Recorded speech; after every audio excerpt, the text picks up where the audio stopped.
Here we go, here we go, here we go. Right, 5, 4, 3, 2, 1.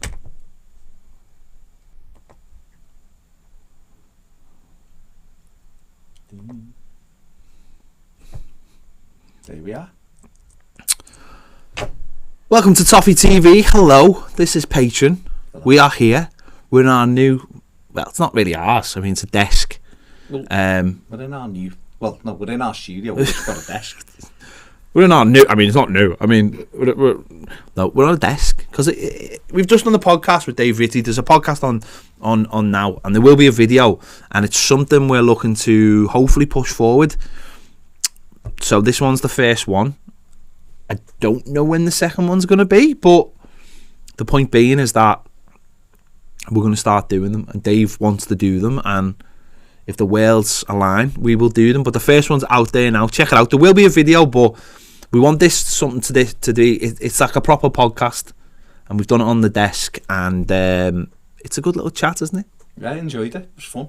Did an hour. It's good. Talked about Everton. Talked about ITV dramas. We did. Everton kits from the past. Bit of Game of Thrones. A bit of Avengers. A bit of why Baz hates dragons. And we just got me down as a Dragonator. You're a Dragonator, you know what? You disgust me. That'd be a good name for something, a Dragonator, wouldn't it? Like a Are you a Dragonator? On my first whistle, Baz, kill a dragon. Yeah. I mean, it won't mean much to you, No. being a hater of the I'm not a hater of the Game of Thrones, no but dinosaurs. But you can't hate something you don't believe in.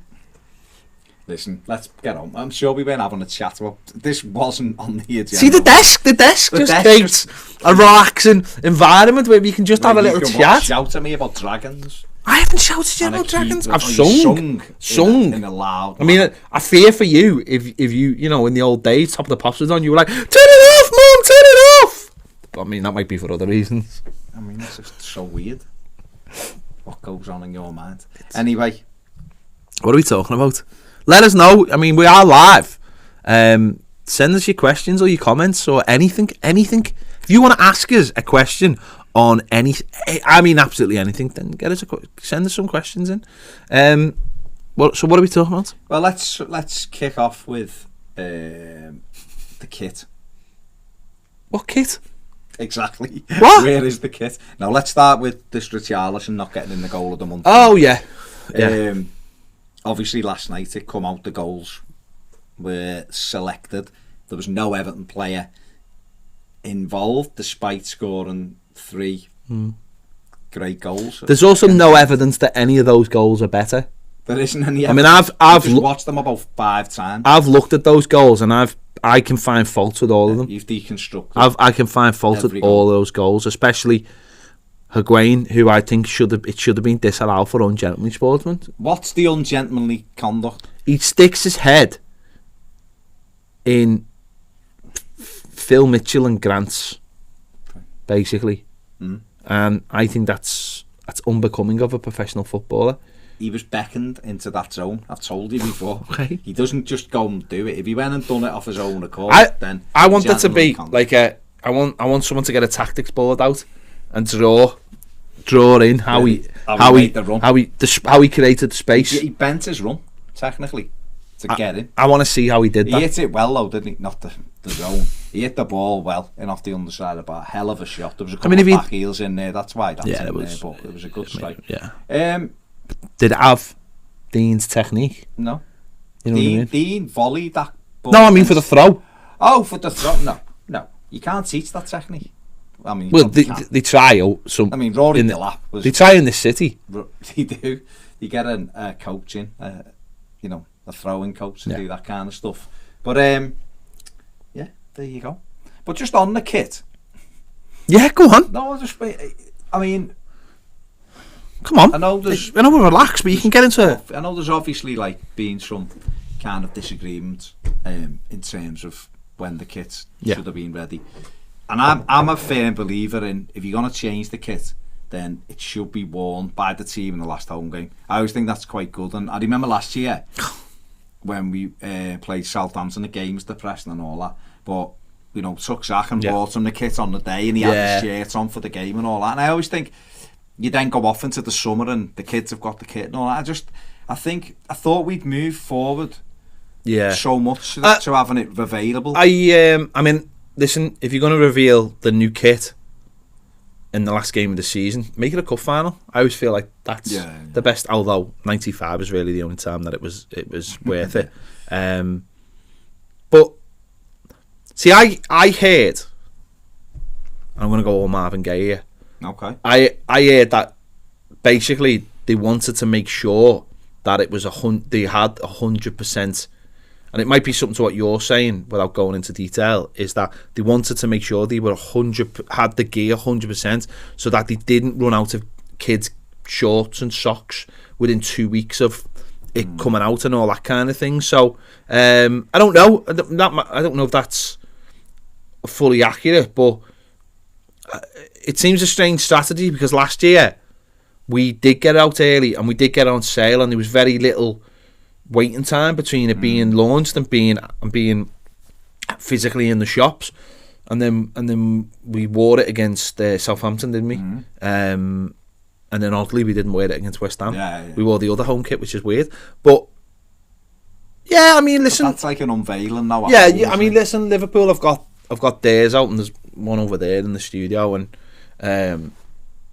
it creates a demand, doesn't it? And straight away they can almost deal with the orders, and I've seen other clubs, and I don't know what I'd hope is that they get all the kits out before the beginning of the season, because I hate it when like the third kit isn't even out before the season starts. I know other teams, like some of the Nike teams, they don't even have theirs out till like October. They normally get theirs out for like Champions League games, because it's like their third kits are like away European kits. Although this season the night clubs with night kits are going to have 4 kits, and they're going to have home and away European kits, which is just scandalous. Money making exercise, isn't it? Quite simply, that's all that is. But yeah, I'm the same. I hope that this home kit is out before the May half term. I'm not convinced it will be. No, I don't think it will be. And then that's a big missed opportunity for me with Everton. I think the other thing about it is, do us a favour, if you're watching, whether it be via the YouTube app or whether you're watching on Patreon, just give us a little message on this about when you'd like to see kits come out, or are you bothered, or are you fuming that there's another 3 kits coming out? Let us know. Put it on either Patreon or the YouTube app, because I know some people watch it through the YouTube app, because that's if they're watching mobile, it takes them. I suppose last year, and this is what happens when you're in a tournament year, you've probably got to get it out before that tournament, otherwise you're going to be lost in the haze. Whereas now they've got a little bit more time, because there's nothing going on in early June, so they've essentially got all of June, and they might think, and I'm just saying this, is that they might think, because there's very, very little happening, so you've got the end of the season and there's a lot of noise, and then fans almost want a break, and then the first few weeks of June, and then the fixtures and stuff come out, fans are looking for something to talk about, and the club are looking for things to, how do we create content if there's no players, and there's certainly no one's back in training, so how do we create content? Well, the kits is a good way of creating content, because you've got all that stuff that they'll do when they do the photo shoot for it. They'll do loads of videos, and they can use that, and then other people like that, other parts of the media are like that, and it's almost like a nice little sort of make weight before they come back at the beginning of July. That'll get them partly through the month, and there's loads of spin-off sort of videos you can do off that, and it helps, but that's up to them. I don't know if that's the reason or what, but it is a tough one, I suppose, because it is about creating, filling that void, isn't it? But I don't know, I just always think get the first one out as quickly as possible. And you sound like get the first one out, get them off the wages, get them off the wages. You know what I'm saying, don't you? Especially like the May half term, the kids are out playing, you want to see them in a new thing. But I suppose the bigger picture will be that if they want all of the stock and everything, so there's no running short on anything, and they can meet demand, then fair enough, if that's what it is. Steve Donahue has said is Marcel Brands Everton's best signing? I mean, it's got nothing to do with the kit. Doesn't have to be. No, I'm just saying. You know, wanted some Everton's feedback on what we were talking about. Is he Everton's best signing? We won't know, Steve, is the answer, will we? I've just looked at, and we do seriously look like we're in a press conference, don't we? do. Like, if there's no sound on, which there isn't on our screen, clearly, it looks like you're like, yeah, he's good signing, he's good trainer. Yeah, good, good feedback. Stats are great. Although you do look like, currently, right now, you're like, we've just been beaten, and it's just taking me back to those press conferences we did when don't know what you're talking about. Do not know what you're talking about. You'd have probably stormed out by now or threw a desk over or something. Marcel Brands, listen, he could very well be our best signing. You can't fail to be impressed with what's gone on in his 10 years so far, but this is something that will be a rolling assessment, really, isn't it? I mean, we've the players he's bought so far in the transfer window with Marco Silva have all been good. Okay, Yerry Mina is still up for debate at the minute because we simply haven't seen enough of him. The nice picture yesterday, wasn't it, with Danny Donahue on Danny Donahue, on Twitter, where he's saying he's obviously been getting him through the rehabilitation and saying it's nice to have people with different cultures and different understandings. He's a great lad, didn't he? And he comes across as a great fella, Yerry Mina, doesn't he? And so it's a big summer for him. I think he's got to get himself ready to try and make an imprint into this team. But Brands, I think we'll know a little bit more this summer with how many people he can get out the door, and who he brings in. And Steve, you're saying, I'm looking at your message here, right? What was your first kit? I'm intrigued to know what your first kit was. Let us know. He says he liked the kit at the start of the season. New kit, new season. Fair enough. Let us know what your first kit was. Let us know. So what else is going on?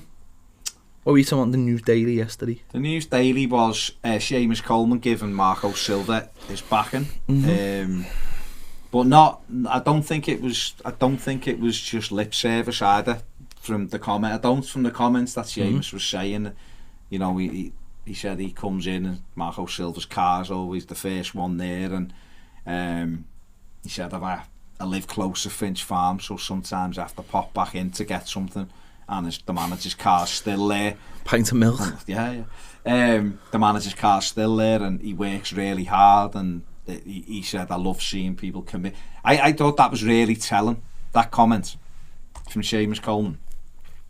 I love seeing people committed to the club, and that to me was, if you read between the lines, was almost like, because the last two fellas weren't. That's what I got from that.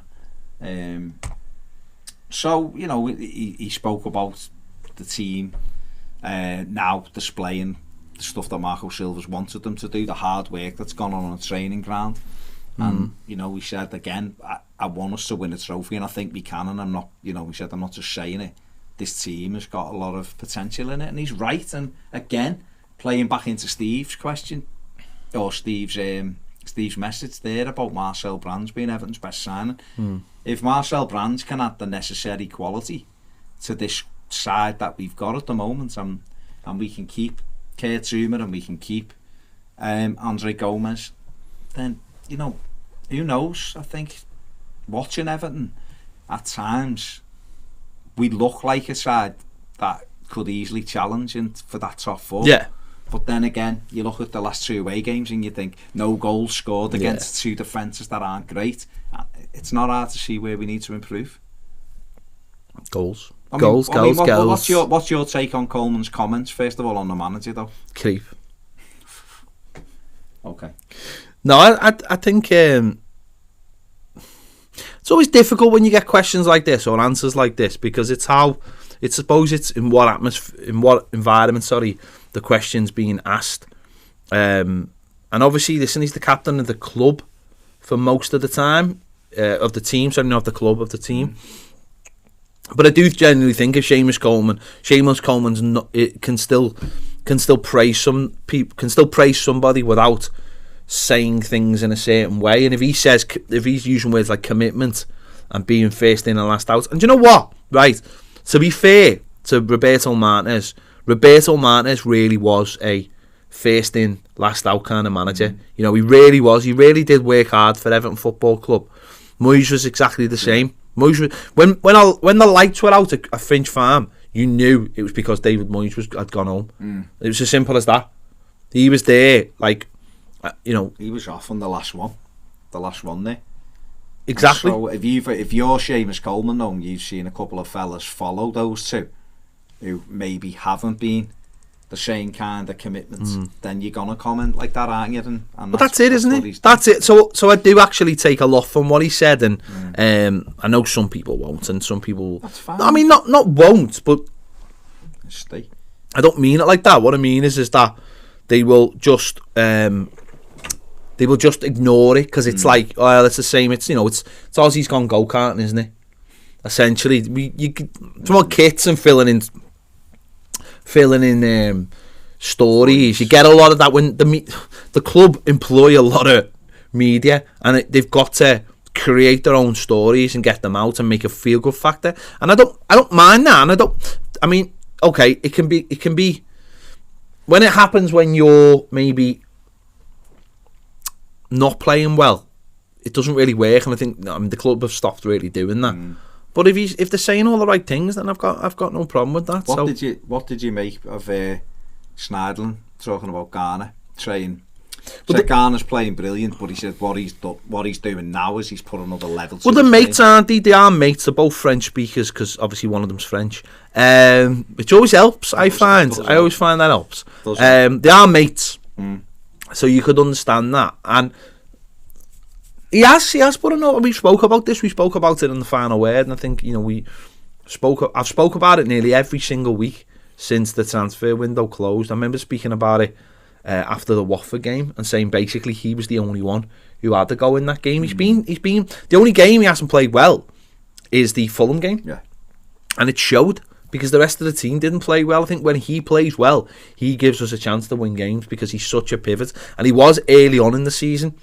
And I can understand Schneiderlin saying those things.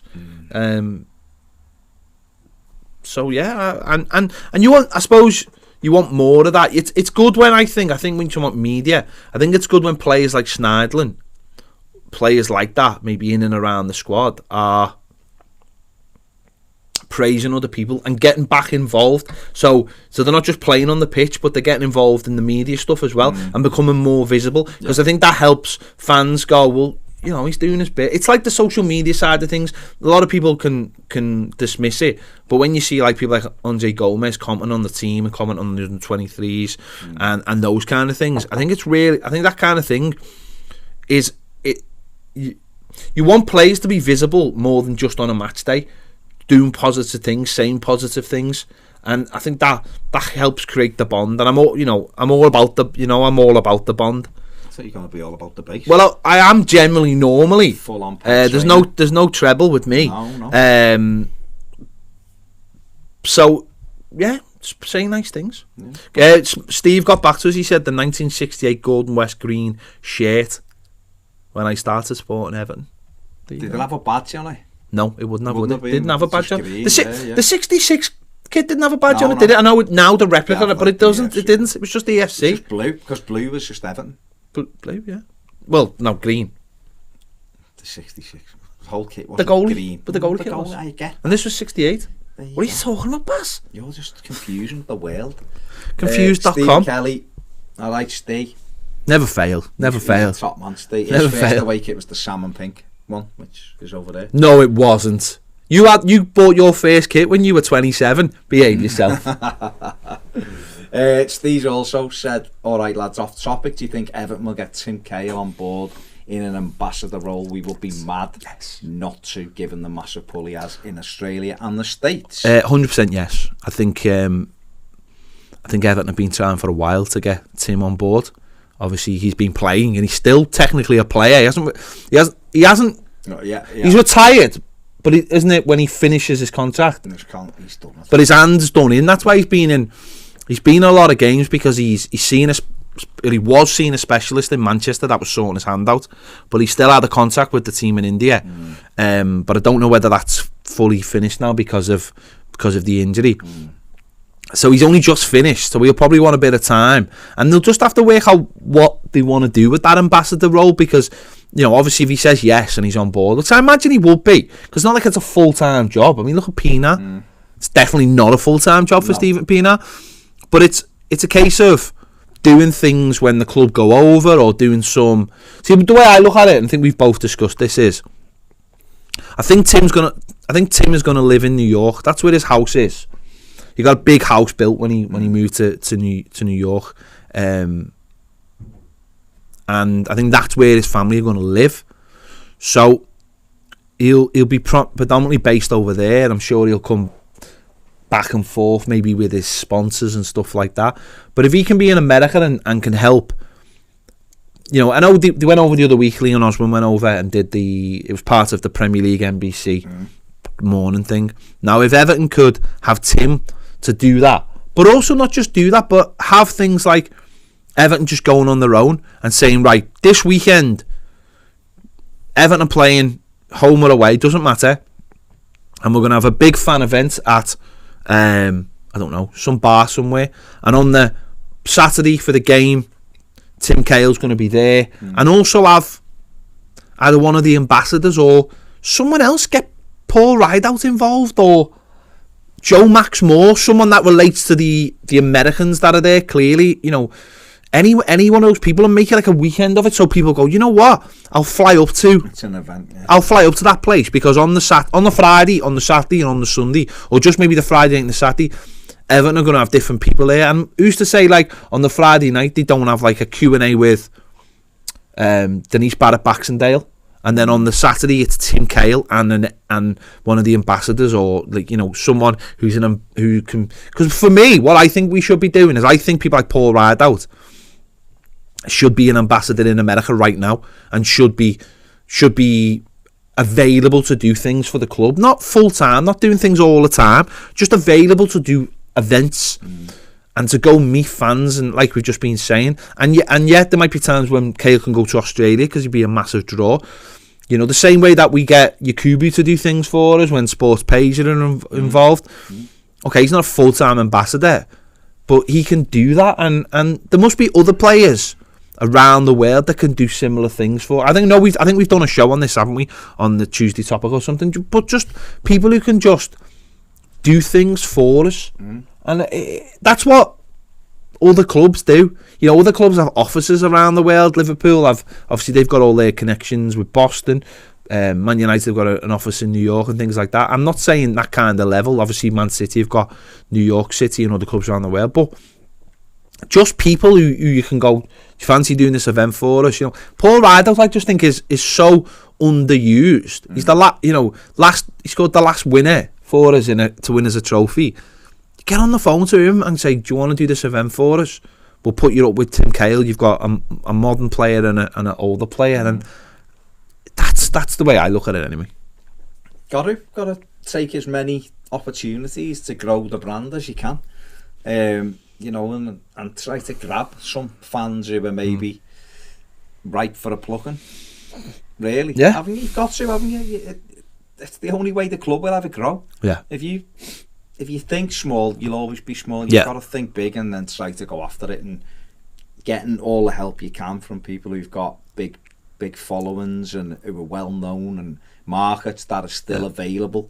Then Everton need to be doing it. They need to be doing it. Tim Cahill's a very marketable person as well, and he also knows how to market himself. Yeah. I mean, he's fantastic at marketing himself. I mean, every time he's on telly, he's basically got his watch like that.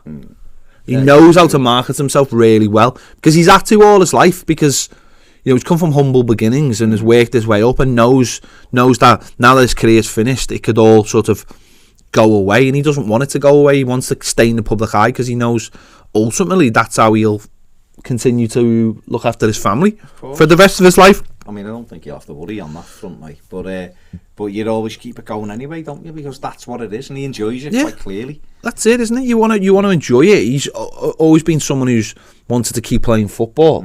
You know, okay, he didn't go he did go back to Millwall, but that was more like a training thing so he would be fit for the World Cup because Yeah. he wanted to play in that World Cup. But he's put himself on different continents as well, so he's known, you know, he's known in Asia. You know, he played in China. He won the Asia Cup with Australia. You know, he played in Australia as well. He played in America in MLS. So he spread. India. You know, he played in it. So he spread himself across Asia and North America. So for me, it's a no-brainer, and there should be more. You know, Tim Howard is retiring at the end of the season. He's another one, and we've seen him today come out and say, you know, he hopes Liverpool never win a title in his lifetime. But that's, you know, they're the kind of statements that Evertonians want to hear, and obviously help cement your legacy as an Evertonian. So Took a bit of stick from but he will. Liverpool's, hasn't But he knows what he's doing, doesn't he? He knows Yeah. exactly what he's doing. Yeah. You know, so it's not a worry to him. So Yeah. Yeah. You use all of these people as much Yeah. as we can. That's the thing. What's Mike? well, Steve said he was only 8 when he got the top in the early 90s. Fair Fair enough. It was quite a nice shirt, to be fair. Yeah, that's what we did. It is all- Mike Foster says, if we get what we want and what we need over the summer, what would be a good season come next May? This is very simple for me. A trophy, or in Europe. That's it. Like I've said many times, I don't think this perceived gap between the top 6 and everyone else is not really a gap, in my opinion. It's it's a gap, but it's not one that can't be closed. That's probably the better way to say it. And you'll only close that with consistency, Mike, won't we? But the flip side to that is literally a trophy. This team, with some of these players, should be capable of getting to a cup final and then beating anybody on our day. We should be. And if we get the right players as well, then why not? Bit of pride. You know, playing every week and showing pride every single week, that can take you a long way and see the team progress. It's very hard to say what's a good season because, you know, when we finished 5th and we got 74 points. 75. So, 72. 72. Yeah. That was a good season. But ultimately, we ended up with no Champions League and we ended up with no trophy. And then the next year, we get into the year after, we get into 2 semi-finals. The year before, we looked brilliant in the Europa League till he did his trick with not playing Stones in Kiev. So ultimately they're not good. They're not great seasons. They're not going to last forever in the memory because Moyes finished 5th and 6th, and those seasons now when you look back, it's very hard to pick one from another. They all just sort of blend into each other. So it's difficult from that point of view, but we've just got to go in the right direction and try and close that gap, that points gap, let's say. And you do that by being more consistent. Got to be. And brands will know that the areas that he's got to improve in, that the club's got to improve in. And if we do that and we can keep Zuma and Gomez, because they're the most important, I should imagine for Marco Silva right away, because they're 2 players that he wants here next season. Certainly Gomez, if we can get that done pretty quickly, then that sends the right message out for everybody else, I think. Everton Viking has said, do you think we could identify the South American market this summer? Seems there's a lot of potential in that market recently. Well, Marcel Brands went to watch the under-20s, didn't he? The South American under-20s championship, which was always a hotbed of talent. That's where, you know, that is a major talent pool. And most if not all of the best talent, South American talent, has come from there. So I imagine he is looking. It's also not expensive in terms of what we see in Europe, because a lot of the hot properties have been going to MLS as a first stop to maybe just, I don't know, maybe just get their levels of professionalism up and get their levels of athleticism and those kind of things. Yeah, used to performing in a different league as well, different country, different league, and more eyes on it, obviously, because as good as the talent can be in South America, it's also for the rest of the world.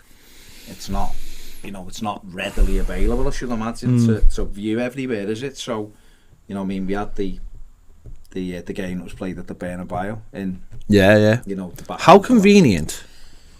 Well, yeah, but yeah. So I mean, listen, Marcel Brands was out there. He's used that market before with the likes of Irving Lozano. Marco Silva's used that market with Richarlison.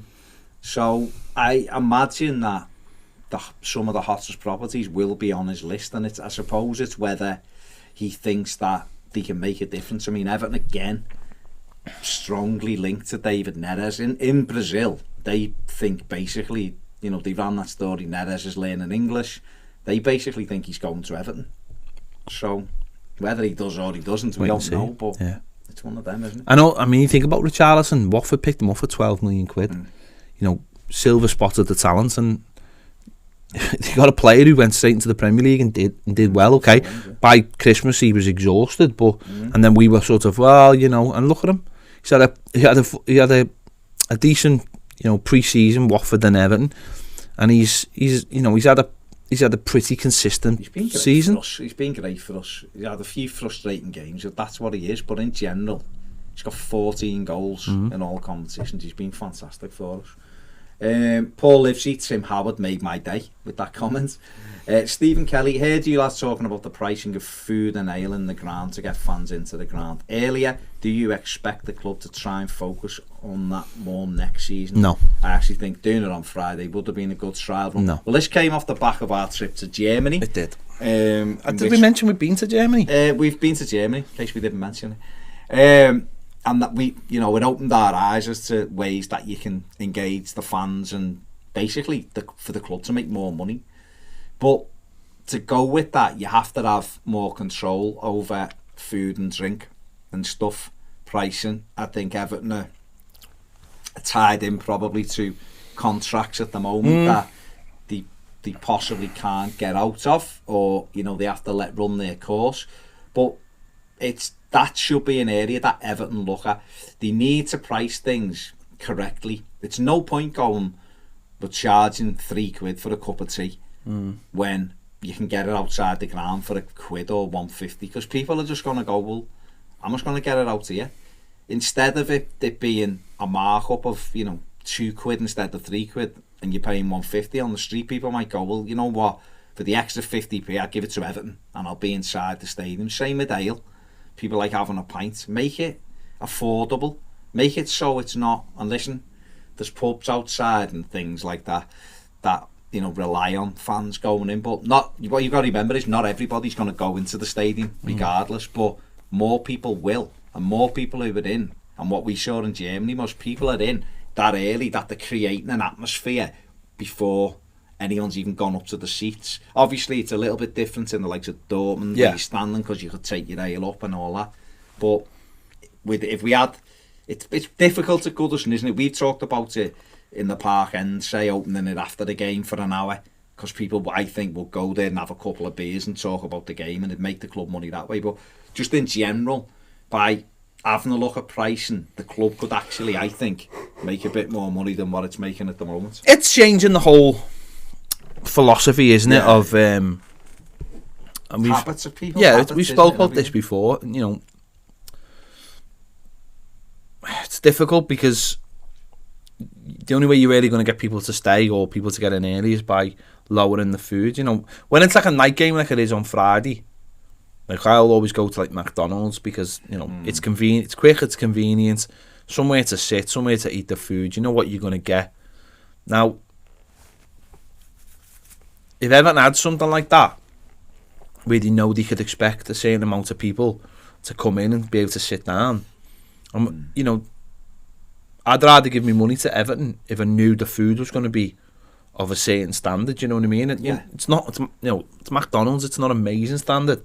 Okay, they change the sauce on the burgers every now and again, and it makes it seem like it's a completely different burger. But you know what I mean, don't you? If you've got to open as many different revenue streams as you can, and we don't seem to do that. And you know, for years it's been for obvious reasons.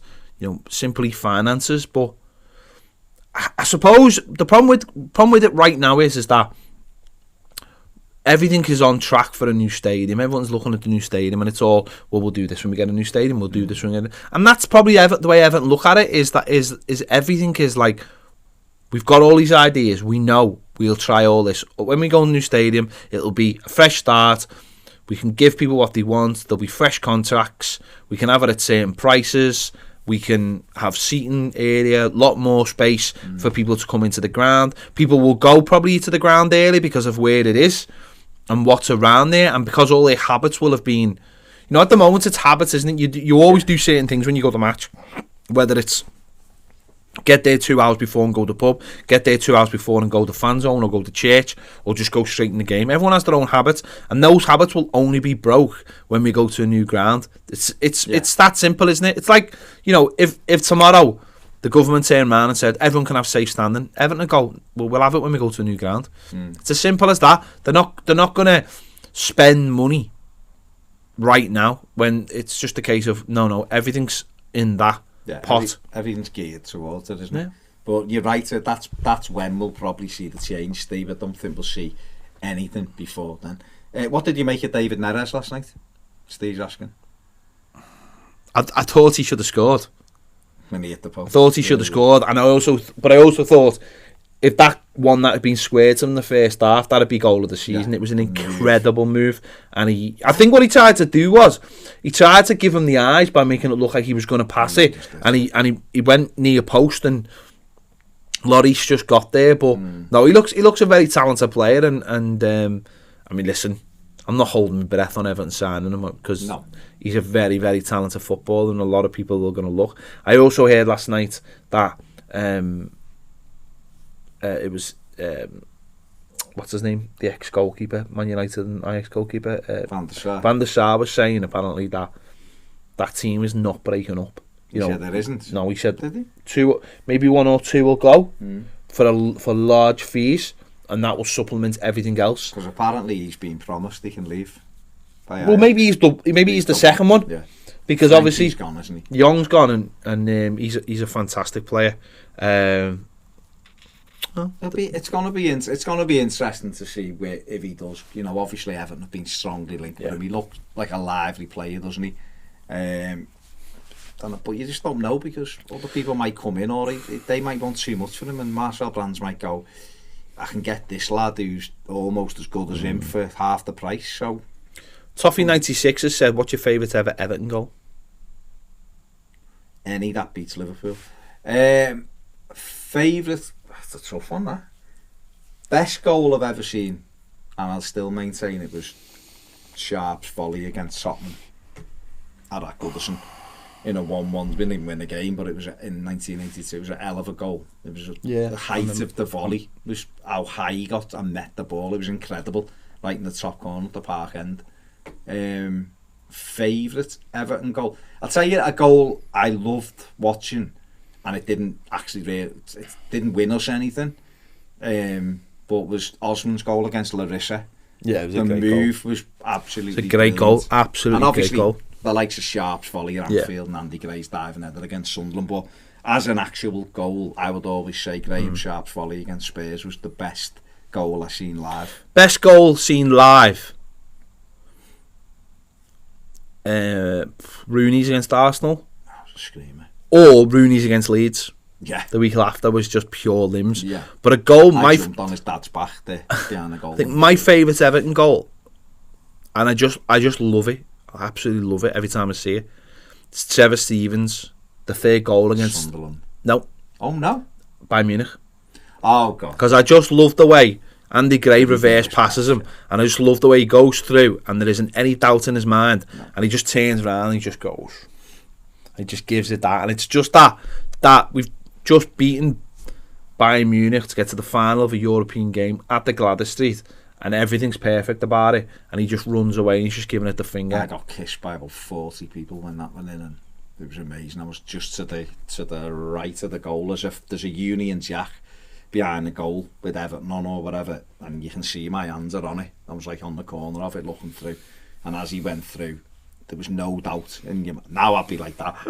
But you know, when you're a kid, you're full of youthful. You know, nothing goes wrong, does it? You don't ever have a worry about someone missing. I hadn't fully been Everton at that time, and he went through and dinked it over Jean-Marie Pfaff into the corner of the net, and off we went to Rotterdam. It was unbelievable. And you're right, it's perfect. The goal, the stabbed pass forward by Sheedy, but with 2-1 up, 5 minutes left, they're buzzing round us, and Kevin Sheedy just gets the ball, and it's almost like time stands still, and then he stabs it forward to Gray, and it's a great reverse ball. But the goals are just so. It's what it means here at the time, isn't it? Sharp's volley at Anfield, unbelievable. But then you look at, like, you just said there, Rooney's goal against Arsenal. They hadn't lost for 50 games or whatever, and he comes up with that as a 16-year-old. It was first goal, first Premier League goal. Amazing to see. And also the thing about Rooney's goal was, for me, and this is why the Leeds goal, I think the Leeds goal probably the best away goal I would ever see, is because the Rooney goal was amazing. Obviously, winning in the last minute. The first touch. Everyone had been hyping him up, but to do that over a team that hadn't lost. And then the Leeds one, what I loved about the Leeds one is that he was brought on as sub. There was loads of hype about him, and Moyes was trying to calm it down. And he comes on with 10 minutes to go at a ground that we hadn't won at. 51 years. And he just run them ragged. And it was that idea that I've just seen two different goals, two different types of goals, two different brilliant goals by 16-year-old lads, and that realisation that we've got the hottest property in the world playing for us. And it was that realisation that it didn't matter if we didn't win anything. At that point, the best young player in the world played for Everton, and he was also an Evertonian, and he was also a Scouser, and all he wanted to do was play football. It didn't last long for us, obviously. The first touch in that, when he hits it with the outside of his right foot, he steps back inside, knocks it ahead of him, and you know that he's just so confident in his own ability that no one's going to take the ball off him, and they just back off him and go through Radaby's legs, doesn't it, into the far corner. And you're right, it was, and there's that iconic picture when he's in mid-air and all the Evertonians are celebrating, and it was amazing to see him. I remember going to Blackburn, and we beat them 1-0 in the Black Kit, and Kevin Campbell scored. Yeah, that was 6 in a row, wasn't it? Yeah, he picked the ball up on the edge of their box. Come on, as sub. He picked the ball up on the edge of our box, and the whole Everton end stood up, as if he's going to do something now. That's what it was like. He's in there half, we're that's defending. That's what it was like, wasn't it? It was electric. That's what it was like. It was just when he played. I remember loads of little things about him. I remember one of the things I always remember, and like this was just a big thing for me at the time, was I remember Nike bought these boots out, and they were the Total 90s, and they were white. They were, the boot were whatever colour they were, and they had this bit that sort of followed the foot down and then went onto the toe, and then so it'd be the main colour and then that colour. And I remember, like, he got like signature ones, like they were white with this blue.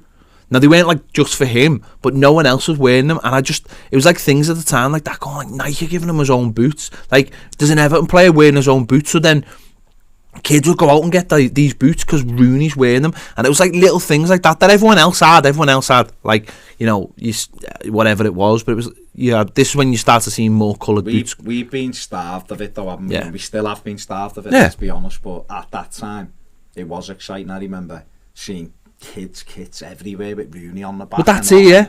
I remember people going, me lad, like, I'm a red, and me lad wants to go and watch Everton because of Rooney and things like that, and it was this buzz of this kid, this player that was unbelievable. Unbelievable that we had him and what he could achieve. And I suppose that, again, a lot of times with Everton, it's time and place, isn't it? Yeah. Whereas if he was coming through now, imagine now where we could give him the right money and the right manager, and with the profile of the club's better. He could be the one. Imagine Rooney coming through now with this team. He could be the one that wins Everton stuff from next season, because he was that good, and he was a goal scorer as well as being unbelievable. It was good because it was him and it was Moyes, and you felt like something was happening, but ultimately we didn't have the money. But it was almost like it didn't matter, because like there was that pride in the players, and the pride in the manager, and you were fighting, and maybe that's where Moyes took that too far. Maybe he sensed that that's what fans wanted, but just went a little bit too far with that, because that can get you so far, but it doesn't get you. Ultimately, if it doesn't get you, it's, it got us to 4th, ironically, the year after we'd sold Rooney, or the season after. But it's just that idea of, as long as the fans are happy because they're seeing the players doing what you want them to do, and I think Rooney was a big part of that, and that's why it was such a big thing of him leaving, because I don't know, it's hard to explain, but it's having everything you want, and then basically that thing going, well, I don't want you anymore, even though he was the one who told us that he wanted to be at Everton. So all very, very strange at the time. Let me just say hello to Johnny and Gary. Johnny, first time watching, long time no speak, great idea. And Gary Wood says, hello guys, I'm here, better late than never. Well, it is better late than ever. It is better late than ever. Stephen Kelly, I loved Big Dunk's header against United in 95 off the Hinchcliffe corner. Yeah, shirts off. I was in the Gladys seat that day. Yeah, it was in the main stand and it was great. And Stephen also says, first pair of football boots, mine were Puma King with the big white tongue. Puma Kings were unbelievable. I never had a pair of Puma King, but they were boss, like. Boss boots. They were boss. My first pair of boots were a pair of second-hand Mitre, but I absolutely loved them. Remember Dunk's blue Mitre? Yeah. Well, I remember, it's a funny story, like, I remember when Dunk got his Mitre, and I was like, I don't really want Mitre, and then the more he wore them, the more I was like, I really want them, because Dunk's wearing them, like, because I just idolised them. But there was this shop in the Albert Dock, and it was run by this ex-professional, and you know what, I couldn't even remember his name, but he was like an ex-professional, and it was just like almost like a boutique football shop. It was way ahead of its time, and it used to advertise in the back of like 442 and stuff, and I'd always pop in and go, and I just got to know him because I was always popping in there, and he had these like Italian boots that essentially you could design yourself, and then they sent them away to the factory and got them made for you.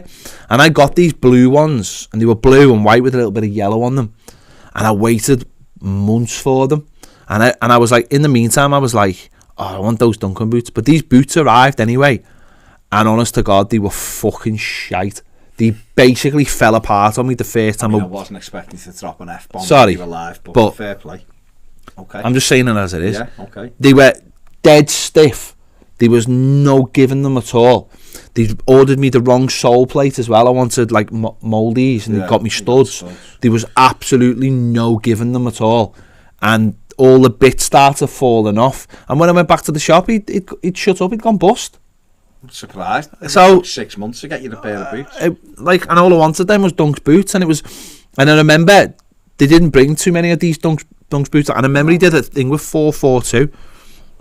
And I remember it was a big thing on the front, Dunk does 442, and it was supposed to be a big article. And the next month, when it was the article, they sized it down, and Stan Collymore was the big picture, and Dunk was like this little picture. And when you flip to it, basically they'd gone into this interview with Duncan, and and they were like, "So, what are your thoughts on this?" And he's like, "I'm here to talk about the boots." He's like, "Well, what's your thoughts about it?" "I'm here to talk about the boots." And he was like, "Listen, I'll talk for as long as you want about the boots, but I'm not talking about anything else." And they were like, "So he made that decision. What do you think about the boots?" And he was like, "Yeah, they're good." And it was just like the worst interview ever. He took the money to wear these boots. He didn't probably like them. It was like almost like Alan Ball with Alan Ball loved the Copa Mundials or World Cups. Got them painted, and Duncan was a bit like that. The Mitre boots were like, again, Duncan loved Copa Mundials, and they were like Copa Mundials. They had the big tongue, and they were very much similar, but obviously they were Mitre. I mean, they were all right. They were smart for Mitres, and he'd obviously took the money at the time, and they'd gone, right, well, it's in your contract, you need to do an interview for us. And when they've gone for it, whereas I remember at the time, it was you bought like the shoot and everything. I mean, we've got a wall there plastered with all like shoot, and if you look at half the pictures, players are just covered in like Mizuno and stuff, and they'd always appear every week, and we've got an interview with like Michael Owen, and Michael Owen will be standing there with a pair of Umbro boots. They get this. I mean, that's what it was then. It was like, you got these magazines got interviews based on whatever brand that they were wearing. It was a big thing. The only way to get into and Dunk just wouldn't play the game. He was just not having any of it. I probably still got the 442 in ours because I kept all my 442s. I had a pair of Lotto boots once, which I loved because Vialli wore them. I loved them. someone give me a pair of, remember ones that like began with a C, like Cero or something. They were Italian boots. Cero, yeah. Didn't they sell them in Clark's? Might have done. They were Italian boots, and I wore them once. But I've also got in my loft, I've got a pair of Puma King off Robbie Fowler. Hence why they're in my Do you know loft. Tony Grant's his assistant in Australia? Yeah, I know. Tony Grant messaged me and said, I want to come in and come on the show. And Thanks, I was Toe. like, oh, brilliant. And then the next 2 days later, he was off to Australia with Robbie Fowler. Thanks, Toe.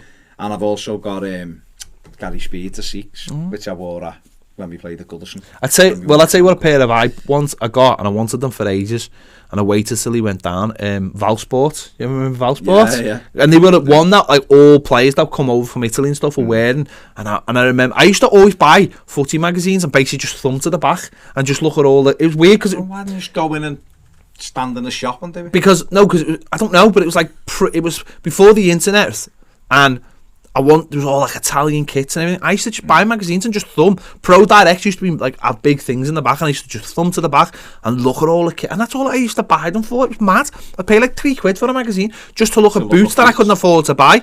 And I remember the Vals went, and they were another one. I was playing on Jericho, and they were like, Seen Jericho now, by the way? yeah, it's been done like that. 4G stuff and all that. Yeah. So they were blue and silver, and honest to God, some big grok stood on them, and when they stood on, they went right through because they were soft boots meant for like soft. professionals. Yeah, and the first fucking Not for grok that stood on my foot. not Sunday League football. And yeah, yeah, not Sunday League football boots. We're doing about another 5 minutes, so yeah. any more questions or anything? We've done like an hour. We have. Let's have a little look. Daniel Hayes says Rooney that season against Bolton at home when we drew Bolton versus Rooney, literally unbelievable. Display. Was that? Didn't we beat them that day?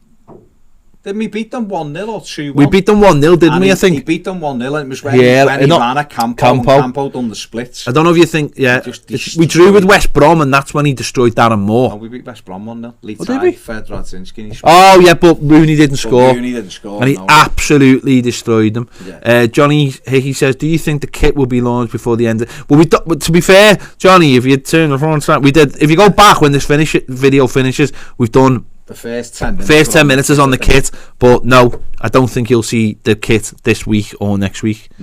Maybe the week after. I don't know, but just no. back on the Italian football. How good was that though? When it. Bam, bam, bam, bam, bam, bam, bam, bam, bam. But it was amazing, wasn't it? Yeah. When because it wasn't the football wasn't like it is now. No. And there was that BT that Italiano, wasn't it, with James Richardson? It was absolutely brilliant. I remember growing up when I was growing up. We need to do that for us, like some. I thought we were going to do that when we were in Germany. Should have done it. Well, we tried and we went in that when we went in the hotel cafe. Get out! They'd settled. No, we didn't take the camera with us. We need like some papers. Italiano. Some coffee. But I remember, especially with Italian football, guys are going over there because there wasn't that much on. You consumed everything, and because the Premier League was only in its infancy, it was still crap. I mean, it was jazzed up, but it was still crap. This had all the players, and it helped with Gaza being there, it helped with like Platt being there, and Des Walker went there, and there was always those links, and that show made it because it was so good. James Richardson, who I think is incredible, and they should never have got rid of the European show on BT because it was excellent. Best thing on there. It was the best thing on there. It's not hard. We'd be the best thing on there if we were on there. Again, we will be. But I remember before that though. Do you remember when, like, because it wasn't on, when you used to just get snippets of like Van Basten? Did you not watch? Oh my god! Did you not watch Scorio? I did used to watch Scorio. That's what I'm saying. It was dead hard. Basically, was Scorio still on? But you'd get Serie A stuff on. You get Serie A, you get La Liga, you got it. I used to love watching Wales on Scorio. You know when like the international football, it wasn't in but watching. It was all in Welsh, by the way. Scorio and then Ratcliffe. It was London How. No, but it was like, it was dead hard. But there'd be like these. What? Steve said Saturday morning with James Richardson, Channel 4, and all the ice creams. He never ate them though. I don't think. I'm sure. Or was it a bagel? It was the coffee. His coffee always looked amazing. It was the jokes though with him and Gaza. Some of the setups were incredible. Like really. You'd never get a lot of footballers now being that funny. But there was moments like before that started where you get snippets. There was a game when Milan beat, I think it might have been Inter, and they won 5-0, and Van Basten scored a hat-trick, and it was just one of the great... But you've, like, now... I know. Stop. I'm just destroying that. Now, it's all over YouTube, but then you'd only get to see... So when Maradona played for Napoli in '89 and helping them win the league single-handedly, you didn't see it. You didn't see it anyway. So it was... it was amazing when that started, and just for those few years, Italian football was on such a high, and it was such. And I think that's what's funny is because we were seeing it every week. I think that's when English fans were like, we demand to have these players. Yeah. And that's when the Premier League clubs probably looked at the players and could see them. It was probably like lazy scouting. Yeah. And we're probably switching on a Sunday and going, he looks all right. Don't he go and get me him? And they were like, how much are you prepared to give me? Get me on a plane. Get me on a plane to Middlesbrough now. It was like 94, 95 when Chelsea got a few, wasn't it? Remember when Lentini went for 13.2 million? And everyone was like, what? Say what? He didn't really do much, did he?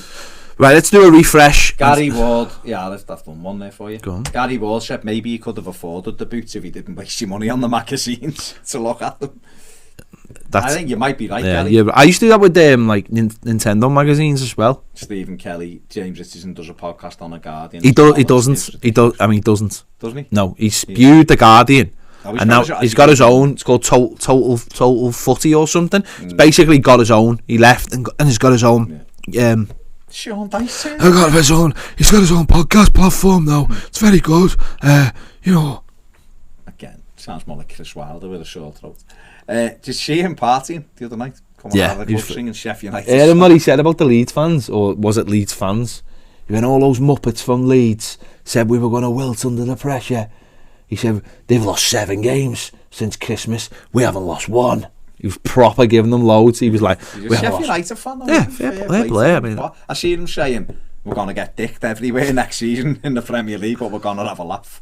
But I just want to make sure Pep comes in. Sacked by January. No. You're getting sacked by January. See, that's one. I mean, that's what I like at what Cardiff have done this year. They just left Warner in and accepted, that he's took them up. And I hope Sheffield United do the same. No. I mean, Fulham spends all the money and then put pressure on a manager and then bought another manager in who should have definitely been retired by now. And okay, they've got Scotty Parker in there right now who no matter what anyone says about Scotty Parker, he was boss at doing keep-ups in 1996. He was absolutely brilliant. The middle part in his garden, different class. Doing an advert for McDonald's essentially before the Euros. There you go. Right. I think we should wrap it up. I think we should wrap it up because if we just kept on answering questions, we'd be literally here all night because we know the people are wanting us in our press conference format. It is a press conference. Do you like the format? Do you like this new format? Goodison looks splendid. It's a boss that they give us this executive box. It is, isn't it? That wasn't the original plan. So it looks great. It looks splendid. Do you like the new format? Do you like this live stuff? Do you like the table for this kind of stuff? I mean, how long it takes people to reply instead of just going yes. Well, there is a delay. No, there is like a little bit of a delay from when we say it to when. I mean, it's like yesterday when we had no sound and we didn't know for a while. So. No, I'm just seeing now the delay. I'm just seeing now that stuff we were saying like 2 minutes ago. Exactly. So there you go. So people will get this in a minute, and it's like, well, if we don't hold on for them, they can't reply. But if we, Gary said he just said Gary said Gary said yeah. He give us a smile. Give us a smiley face. That's good enough for me. Well, I mean, it's getting a smiley face. It's a smiley face on mine. On yours, it's more of a squidgy blob of a head with a smile. Johnny's at the table's boss. It's not actually ours. We don't own it. That's okay. But that's fine. Other tables are available. I mean, for us. I don't know, but I just mean anyway. This one's fine. This does the job quite nicely. It'll be a sofa again tomorrow. Looks boss. Thanks, Steve. There you go. So it's all good. Thank you very much. This table will be a couch tomorrow. Did you just say? Magic it into a couch. That's like a transform. I mean, that's like literally the worst transformer ever. What did you transform into? Well, I transformed from a couch to a table. Okay. You can help us by being where we plan the meetings, and then after the battle we can relax. So really, You were saying it was crap, but it's actually a great transformer. Meets all your needs. Not all of them. Well, a few of them. Yeah, No. there's lots of needs it doesn't meet, but it's all right. It's Needs could be met on the table or the couch. See, again, it's flexible, which Well, which again makes it even. I've got a bad back, so it's Yeah. been yeah. Chiropractic yourself off. Let's end it now. Thank you very much. What makes it weird is I'm everybody. waiting for the replies, but we won't get them for another 2 minutes. And by the 2 minutes come, we'll get a pair of glasses, and you could be. Oh no, you can't say that. Can't say that, and we certainly can't say that. Contract Dave, please, Stephen. We can't say that, Dave. But thanks everybody for joining us because it's great. It is. All you beautiful patrons. Listen, do me a favour. Baz is gonna get emotional. I am gonna get emotional. When you come on here, when you watch a video, if you watch it through Patreon, or certainly if you watch it on YouTube, do things like it, right? Because it's all for the algorithm. Retweet. You know it's Spread all the about word. You're our conduit. people. We're all with our community together. We could be at home right now eating our tea. We need you to help. And the other thing, could you please do for us? Do you know at the end of the month, right? Not the end of the month on the first day of the new month. Can you just all make sure there's enough money in your bank Literally £3, so that you don't have to worry about pay, because I'm just I'm not sure they worry. No. More us when yeah, there's because a drop off there's for a bit. every first day of the month there's always a drop off in our subs on Patreon, and obviously that leads to worry by us, because otherwise we're not paying the bills, and they do gradually go back up, we hope, but sometimes they don't go quite up as other times, which is fine. Listen, which is fine, but I mean, what it would be nice if people just had their money in their banks, so that on the first day of the month they know it's coming out. I mean, it's just £3, and that way we don't panic for about the first 4 days, worrying about whether it'll go back up again, because we love doing this. We do love you. We love the ability to sit here at 6:30 on a Wednesday night, having a live conversation with Evertonians. And this, you know what? No, it's mad. We're on Patreon now, and there might only be a few of you watching, and then later on more people might watch. And if we were on YouTube, we could have hundreds. Leslie, we got like thousands watching us, but you pay for the privilege of this, and that's why we're not going to go, well, we'll just do it on YouTube because we get thousands, because that would just be ego talking. It's all about keeping the community going. Yeah. This is why we do it. It's furniture in disguise. It is furniture in disguise. I love that, Danny. I love it. Daniel Hayes says he loves the new format. He says we drew 0-0 with Bolton, excuse me, and beat them 2-1 away. Maybe we did. I thought we beat them, but maybe you're right, guys. Stephen Kelly says I apologise for my last comment. We're not like having a go at you. We're not like going, you don't say things. We're just like, we can't say those. I want to say I call him Contract Dave. Dave? That's how we call him. I mean, I think it's, to be fair, it's probably his name is and just he's so important to Everton. He really is. He runs the whole football side of it with Marcel. So, and he's, so it's one of them. I mean, you'd have put a crime before his actual name. It's like calling, it's like saying that. I mean, I someone don't else. think you should have this conversation now, just because we're live and I know what you're like. I'm not going to say it, but it's like saying that someone else at the club could be called Murderer Sue or something. Oh, okay. And that's what I'm saying. That's what I mean. That I like throwing that word around as much as anyone, Steve, but not in a public forum. No. Well, occasionally, Occasionally, what? In Germany. Oh, I'll do it everywhere. But literally, they might have been everywhere. You don't know. But I don't know how that translates in German. No, it could be I mean, that's my stupidity. Yeah. I mean, but you don't know either, and that's the important thing. It is massively important. So there you go. Are you doing one more refresh on Patreon before we go? It's not unusual. This is the last one, and then we're gone. We're going. I'm gone. It's all right, you're dropping no, Gary, it's the same. You'd already refreshed. Yeah. There's the only refreshments on there. Just Steve. Are we going to leave it on that note? We're leaving it on that. Steve basically being told off. Not really. But yeah, let's leave it on that. So there you go. So this is another live stream. If you've enjoyed it, then look out for more, because we will be doing more. Not on you. We hope genuinely to be in a position where we actually get organised and we will say every single day. Oh, okay. The live shows 5 or something. will start at a particular time, and then people will know, because sometimes we spring it on people we know that. Like we did before. We're just trying to get them a little bit later, and so we're trying to get stuff done earlier, which means, but we've had like Dave in today, and we've had an intern in today, and we've had to basically move around furniture in disguise. It's not in disguise, it's a couch over there. I wish it was in disguise. It disguised itself as a bloody pillow, because it's that heavy. I wish it disguised itself as £3 a month. Right. Well, more than 3, it's massive. I mean, I'd rather have the couch. Yeah, I would. I mean, if you think about it in value terms, Yeah. £3 a month For the couch. isn't really worth what we need it for. It's going to take a while to get that couch. So, anyway, listen. Bright House. I've just realised. 37 million years. Tommy Robinson outside trying to intimidate you to vote for him. Okay, Here we go. I'm hungry. Right. Hungry. All right, hang on. There you go. Big thanks to everyone for watching. We'll catch you later. The match preview is out now.